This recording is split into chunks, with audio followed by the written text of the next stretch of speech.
ஆன்மா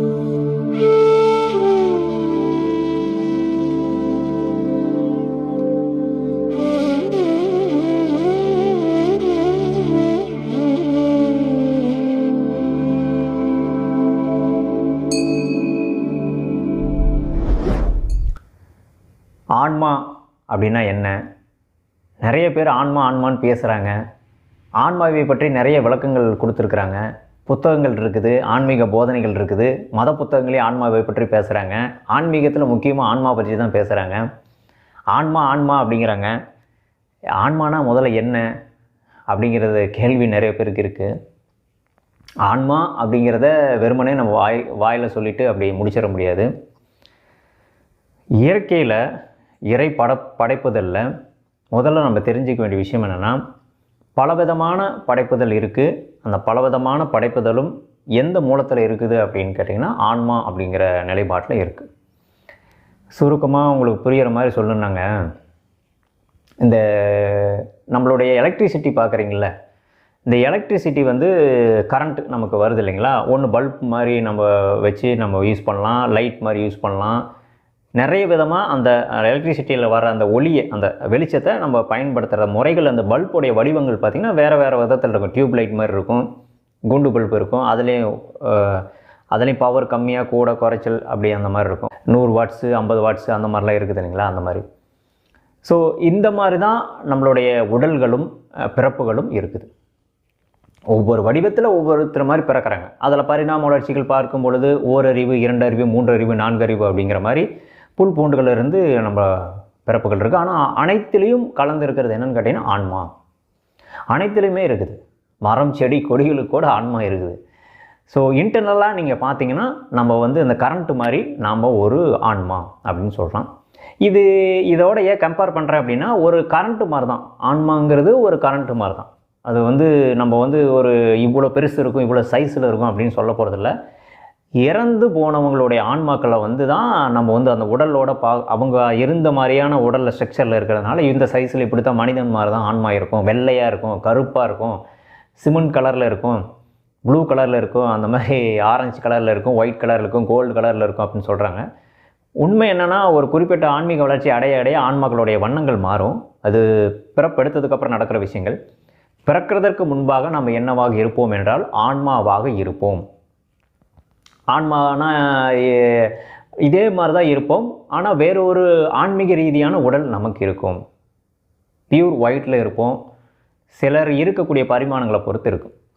ஸோ நாம் ஏன் மனிதனாக பிறக்கிறோம் அப்படின்னு கேட்டிங்கன்னா, ஒரு குறிப்பிட்ட பயிற்சிக்காகவும், குறிப்பிட்ட ஆன்மீக வளர்ச்சிக்காகவும், ஒரு கர்மவினை முடிப்பதற்காகவும், ஒரு சந்தோஷத்தை மகிழ்ச்சி அனுபவிப்பதற்காகவும், ஒரு வாழ்வியலை வாழ்ந்து பயிற்சி எடுப்பதற்காகவும் இந்த பூமியில் பிறக்கிறோம். ஒரு நோக்கத்துக்காக பிறக்கிறோன்னு வச்சுங்களேன். ஸோ இந்த ஆன்மா எதுக்கு பூமிக்கு வந்தது அப்படின்னு பார்த்தா, அங்கே தான் கேள்வி.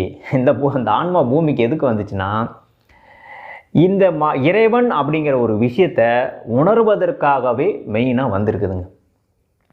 இறைவன், கடவுள், அது நீங்கள் அல்லா, இயேசு, சிவம் என்ன வேணால் பேர் வச்சுக்கோங்க, அதுக்கு முருகன் என்ன வேணால் பேர் வச்சுக்கோங்க. இந்த இறைத்தன்மையை நாம் உணர்வதற்கு முதற்கொண்டு முயற்சி எடுத்து அது வருவதற்காக கடைசி ஒரு பயணமாக அது மனித பிறவி எடுக்குது. அதுக்கடுத்து அது என்னென்ன நிலைப்பாட்டுக்கு போகுது, அதுக்கப்புறமும் பயிற்சி இருக்குது. ஆனாலும் இந்த இறைவன் அப்படிங்கிற தத்துவத்தை முழுமையாக உள்நோக்கமாக போய் உணர்வதற்காக இறைவன் நமக்கு கொடுத்துருக்கிற ஒரு பொக்கிஷமான ஒரு பிறப்பு தான் மனித பிறவி.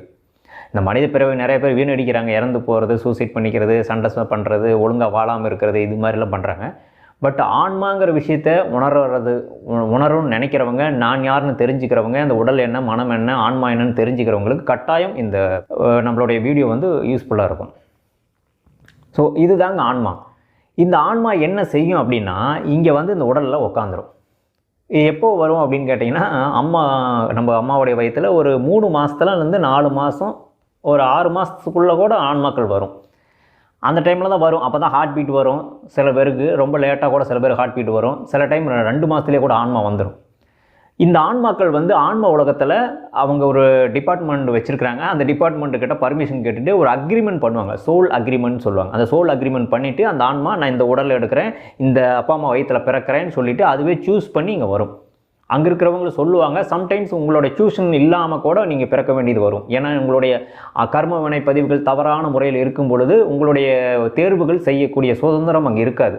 உடனடியாகவே நீங்கள் பிறப்புக்குள்ளே வந்துடுவீங்க. அது உங்களுடைய அவங்களாவே அந்த ஃபிக்ஸ் பண்ணிடுவாங்க. அது வந்து இந்த இயற்கையில் ஒரு சட்டம் ஃபிக்ஸ் பண்ணி வச்சுருக்கிறாங்க. ஆட்டோ மோடில் இருக்குது. அது பாட்டுக்கு அதுவாக ரொட்டேட் இல்லைனா பிறந்துடும். சில பேர் பார்த்திங்கன்னா ரொம்ப கொடூரமான வாழ்க்கை வாழ்ந்துருப்பாங்க. அந்த ஆன்மாக்கள்லாம் இறந்ததுக்கப்புறம் உடலை விட்டு பிரிஞ்சிருவாங்க. பிரிஞ்சதுக்கப்புறம் ஒரு டார்க்னஸான ஒரு வேர்ல்டு இருக்குது. அந்த அதாவது ஒரு ஆன்மாக்கள் இருக்கிற உலகம்னு வச்சுங்களேன். அங்கே போயிட்டு டக்குன்னு மறுபடியும் மனித பிறவிக்கு வந்துடுவாங்க.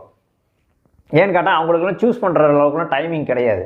அவங்க அதுக்கு தகுந்த மாதிரி அந்த ஆன்மா இவ்வளோ பாவம் பண்ணியிருக்கா அப்படின்னு சொல்லி டக்குன்னு அதுக்கு தகுந்த மாதிரி ஒரு ஏழை வீட்டிலேயோ இல்லை ஒரு ரொம்ப கொடூரமாக தண்டனை கொடுக்கக்கூடிய குடும்பத்திலேயோ பிறக்க வச்சுருவார். ஸோ இதுதான் இதுக்குள்ளே இருக்கிற விஷயம். ஸோ நீங்கள் இந்த விஷயத்து மூலிமா தெரிஞ்சுக்கிறது என்னென்னா, ஆன்மா என்பது உண்டு, ஆன்மா என்பது இருக்கிறது. ஆன்மா என்பது ஒரு ஆற்றல், கரண்ட் மாதிரி ஒரு விஷயம். அது என்னன்னா இந்த உடலில் இருந்து அதை உணரணும். நம்ம இப்போ நிறைய பேர் நீங்கள் பார்த்துட்ருக்கீங்க, நம்மளுக்குள்ளே ஒரு ஆன்மா இருக்குதுன்னா இருக்குது. அதை நீங்கள் ஆனால் உணரணும். அது உணர்றது தான் ஆன்மீகம். ஆன்மாவை உணர்வது தான் ஆன்மீகம். ஆட்டோமேட்டிக்காக நீங்கள் ஆன்மா உணர்ந்துட்டிங்கன்னா இந்த இயற்கையோடைய சட்டங்கள் என்ன, இறைவன்னா என்ன, ஆன்மீகம்னா என்ன, உடல்னா என்ன, மனம்னா என்னன்னு எல்லாமே தெரிஞ்சிடும்.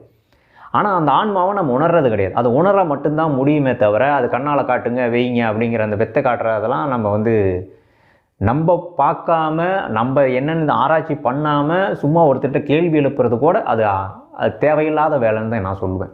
ஆன்மீகத்தை பொறுத்த வரைக்கும் ஒருத்தர்கிட்ட நீங்கள் கேள்வி கேட்குறீங்கன்னா அது நீங்களாக உணராமல் நீங்கள் போய் சும்மா வாய் வார்த்தையை கேட்டிங்கன்னா அது என்ன தான் உங்களுக்கு புரியும்? நான் எதையாவது அடித்து விடுவேன், நான் எதையாவது சொல்லி விடுவேன், நீங்கள் அதை கேட்டு நம்பிட்டு போயிடுவீங்களா? நீங்கள் பயிற்சி எடுத்து அதை நீங்கள் தெரிஞ்சுக்கணும். ஆன்மீகத்தை, ஆன்மாவை உணர்ந்து அது எப்படி இருக்கும், அது என்னென்னு தெரிஞ்சு அது எப்படி எந்த மாதிரி இயக்கப்படுதுங்கிறத தெரிஞ்சு தான் நம்ம வந்திருக்கணும் ஆன்மீகத்துக்கு.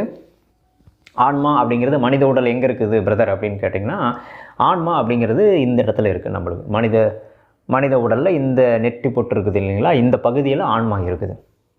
நீங்கள் ஆன்மானா இங்கே இருக்குதா, ஹார்ட்டில் இருக்குதா, அங்கே இருக்குதா அப்படிலாம் இல்லை. உடல் முழுவதும் வியாபித்து இருக்குது. உடல் முழுவதும் அது ஒரு எனர்ஜியாக இருக்குது. பட் அதோட மையப்புள்ளி இங்கே இருக்குது. ஸோ இதன் மூலிமா இருந்து தான் நம்மளை முழுமையாக ஆன்மா இயக்குகிறது. அது நம்ம வாழ்க்கையை நடத்துவதற்கும் நம்ம அன்றாட வாழ்க்கைக்கும் எல்லா விதமான விஷயத்திற்கும் ஆன்ம சக்தி மூலிமா தான் நடந்துக்கிட்டு இருக்குது. அந்த ஆன்ம சக்தி இல்லைன்னா நம்மளால் உயிரோட்டமாக வாழ முடியாது. நோய் நொடி வரும், பிரச்சனை வரும், மனப்பிரச்சனை வரும், கடன் பிரச்சனை வரும், போராட்டம் வரும், சண்டைகள் வரும், ஒழுங்கான வாழ்க்கை இருக்காது, உடல் வியாதி வரும். எல்லாமே வர்றதுக்கு காரணம் என்னென்னா அந்த ஆன்ம தொடர்பு இல்லாதனால. அப்போ அந்த ஆன்மாவோட நம்ம தொடர்பு வச்சுக்கணும். நம்ம நல்ல முறையாக வாழணும், நல்லா இருக்கணும், சந்தோஷமாக இருக்கணும்னா அந்த ஆன்மா அப்படிங்கிற விஷயத்தோடு நம்ம தொடர்பு வச்சுக்கணும். அதை தொடர்பு வச்சுக்கிற விஷயம்தான் ஆன்மீகம். அதுக்கு தான் ஆன்மீகத்தை கற்றுக்கணுங்கிறது. ஆன்மீகத்தை விட்டுட்டு இங்கே நீங்கள் மதத்தை கற்றுக்கிட்டீங்க. மதத்தை நல்லா கற்று வச்சுக்கிட்டு மத வாதங்கள் அதிகமாக ஊறி போய் கிடக்குதே தவிர இங்கே ஆன்மீகத்தை யாருமே கற்றுக்கல.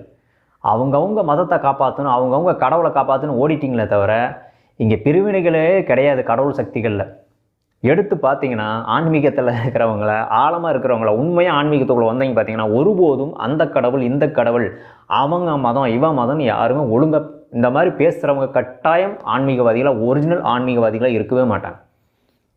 அவங்க கடவுள் இந்த கடவுள் நம்ம மதம் அவங்க மதம்னு பேசுகிறவங்க ஆன்மாவை உணர்ந்து இருக்கவே மாட்டார்கள். எல்லாமே இன்டர்னலாக ஆன்மா கனெக்ட் ஆகிருக்குதுங்கிற அந்த கரண்ட்டு மாதிரி நம்ம கண்ணில் தெரியிருப்ப என் மேலே அடிக்கிற ஒளி மாதிரிங்க அது ஆன்மா அப்படிங்கிறது. இது எல்லாரோடையுமே கனெக்ஷனில் இருக்குது. இதில் எந்த ஆன்மாவை நீங்கள் பிரிவினைப்படுத்துவீங்க? இதில் எங்கே ஜாதி மதத்தை போய் பார்க்க போகிறீங்க? ஸோ நீங்கள் இந்த பிறவியில் எங்கே பிறந்திருப்பீங்க? போன பிறவியில் நீங்கள் வேறு மதத்தில் பிறந்திருப்பீங்க, வெளிநாடுகளில் கூட பிறந்திருப்பீங்க, சொல்ல முடியாது. ஸோ வேறு ஜாதியில் கூட பிறந்திருப்பீங்க. ஸோ ஆன்மாவுக்கு ஜாதி மத பிரிவினைகள் கிடையாது, இனப்பிரிவினைகள் கிடையாது, மொழி பிரிவினைகள் கிடையாது, எதுவுமே கிடையாது. ஒரே ஒரு கடவுள் மட்டும்தான் ஆன்மாவுக்கு கண்ணுக்கு தெரியும். அந்த ஒளியாக இருக்கிற இறைவன் மட்டும்தான் கண்ணுக்கு தெரியும். அந்த பிதாவாகிய கர்த்தர் மட்டும்தான் கண்ணுக்கு தெரியும். ஸோ அதனால் ஆன்மா ஒரு குறிப்பிட்ட பயிற்சிக்காக வருது. படிநிலைகள் இருக்குது. ஒரு 1, 2, 3, 4ங்கிற ஆன்மாவுடைய படிநிலைகள் இருக்குது. கீழுலகம் மேலுலகம் இருக்குது. அதாவது ஆன்மாக்கள் ஒரு பரிணாமத்தில் போய் இருந்து அந்த பயிற்சிகள் எடுக்கிறதுக்காக திரும்ப பூமிக்கு வர்றதும் போகிறதுமா இருக்க தான் செய்யுது. ஆனால் இந்த பிறவியில் நீங்கள் வந்திருக்கிற கடமையும் நீங்கள் வந்த வேலையும் உங்கள் ஆன்மா சரியாக உணர்ந்து செய்யாத வரைக்கும் திரும்ப நீங்கள் பிறந்துக்கிட்டு தான் இருப்பீங்க. உங்கள் ஆன்மா பூமிக்கு வந்துக்கிட்டே தான் இருக்கும். ஸோ அந்த பயிற்சி என்னென்னு உங்களுக்கு தெரியணும். ஆன்மானா என்னென்னு முதல்ல தெரியணும். ஸோ இதை பற்றி நீங்கள் தெரிஞ்சுக்கணும் அப்படின்னா நம்மளுடைய அகோரா ஃபவுண்டேஷன் மூலியமாக சோல் அப்படிங்கிற ஒரு ஆன்மீக ஞான வகுப்பு நாங்கள் நடத்துகிறோம். அந்த வகுப்பின் மூலிமா நீங்கள் ஆன்மாவை பற்றியும் அதை சார்ந்து எப்படி உணர்றது, ஆன்மானா என்ன, அதை நாங்கள் உணர்ந்து இந்த வாழ்க்கையை எப்படி சரியாக கொண்டு போகிறது, ஆன்மாவுடைய வழிகாட்டுதல் எப்படி பெறுறது, ஆன்மாவோட எப்படி தொடர்பு படுத்தி பேசுகிறது, நம்மளுக்குள்ளே இருக்கிற ஆன்மாவை எப்படி உணர்றது, இந்த இயற்கையை பற்றி எப்படி தெரிஞ்சுக்கிறது, இறைவனை பற்றி எப்படி தெரிஞ்சுக்கிறது, ஆன்மாவை நம்மளை பார்க்க முடியுமா ஜோதி ரூபத்தில், அப்படிங்கிற எல்லா கேள்விகளுக்கும் நம்மளுடைய வகுப்புகளில் நம்ம பயிற்சி மூலிமா ஞானத்தின் மூலிமா சொல்லிக் கொடுக்குறோம். ஸோ இது நீங்கள் பலர்கிட்ட நீங்கள் போய் கற்றுக்கலாம். உங்களுக்கு தெரிஞ்சவங்க நீங்களே கூட உட்காந்து தியானம் பண்ணி தெரிஞ்சுக்கலாம். உங்களுக்கு விருப்பம் இருந்தால், உங்களால் முடியும்னா நீங்கள் அதை என்ன வேணால் பயிற்சி பண்ணி நீங்களாகவே தெரிஞ்சுக்கலாம். ஆனால் அறிவு சார்ந்த விஷயங்களை ஆன்மாவை தேட முடியாது. அறிவு சார்ந்து போகாதீங்க. நிறைய பேர் புக்கை படிச்சுட்டே நான் ஆன்மானா என்ன அதுன்னு பேச ஆரம்பிச்சிடுறாங்க. சில பேர் எதையாவது ஆன்மீக புத்தகங்களை படிச்சுட்டு, மத புத்தகங்களை படிச்சுட்டு உடனே பேச ஆரம்பிச்சிடுறாங்க. ஆன்மாங்கிற சப்ஜெக்ட் ரொம்ப பெரிய சப்ஜெக்ட். அது வந்து ஆன்மீக ரீதியாக நீங்கள் நுணுக்கமாக தெரிஞ்சுக்கணும்னா அது நீங்கள் உள்நோக்கமாக போய் தான் தெரிஞ்சுக்கணும். ஸோ ஆன்மாங்கிறது வெளிமுகமாக தெரிஞ்சுக்கிறதில்ல, உள்முகமாக தெரிஞ்சுக்கிறது. அது மிகப்பெரிய ஆன்மீக விஞ்ஞானம். ஸோ அதை உணரணும், அது தெரிஞ்சுக்கணும், அதை பற்றி ஞானம் வேணும் அப்படின்னு நினைக்கிறவங்க நம்மளுடைய வகுப்பில் கலந்துக்கிட்டு கூட நீங்கள் அதை முழுமையாக அதை பெற்றுக்கொள்ளலாம். ஸோ ஆன்மாவை பற்றி ஒரு சில கருத்துக்கள் உங்கள்கிட்ட நான் பகிர்ந்துக்கிட்டேன். இன்னும் நிறைய விஷயங்கள் இருக்குது ஆன்மாவை பற்றி பேசணும்னா. ஸோ முழுக்க அகோரா ஃபவுண்டேஷன் வந்து நம்ம உணர்ந்த நிலையில் நம்ம சுயத்தை உணர்ந்து ஆன்மா உணர்றதுக்கான ஒரு விஞ்ஞானத்தை தான் இந்த அகோரா ஃபவுண்டேஷன் மூலிமா நம்ம உலகத்துக்கு கொண்டு போகணும்னு நினைக்கிறோம். ஸோ தொடர்ந்து நீங்களும் அந்த பயணத்தில் இருக்கணும்.